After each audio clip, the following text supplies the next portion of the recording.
నేను పాస్టర్ గారు అంటే మీరేనమ్మా అంటే నేను 10 years నుంచి వచ్చిన పాస్టర్ గారు. ఓ వండర్ఫుల్ మా 10 years యా పాస్టర్ గారు 10 years నుంచి వచ్చి నువ్వేం తగలబెట్టావమ్మా అంటే నేనేం లేదు పాస్టర్ గారు, వాక్యాన్ని తగలబెట్టాను పాస్టర్ గారు. నువ్వు చెప్పిన ఒక్క మొక్క నా గుండెలో లేదు పాస్టర్ గారు. దేవుని మాట నాకు లెక్క ఉండదు, నీ మాట లెక్క ఉండదు పాస్టర్ గారు. మరి ఏం చేస్తుంటావా? నా శాస్త్రాలను నేను రాసుకుంటాను పాస్టర్ గారు. మరి నువ్వు అట్లా వాక్యానుసారమైన బతుకు బతకట్లేదు కదా, ఎందుకు మరి ఈ నడక నడుస్తున్నావు? ఈ నడక నడవటం నీకు మంచిది అని చెప్తే అర్థం చేసుకునే వాళ్ళు ఉన్నారా, అపార్థం చేసుకునే వాళ్ళు ఉన్నారా? డాక్టర్ గారిని టార్చిలైట్ ఎట్టి చూస్తాడు లోపల.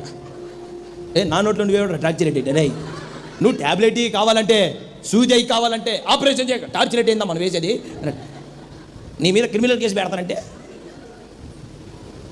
అక్కడ గుడ్లెల్లో పెట్టమంటే గుడ్లెల్లో పెడతావు, ఊపిరి పీలవమంటే పీలుతావు, వదలమంటే వదులుతావు.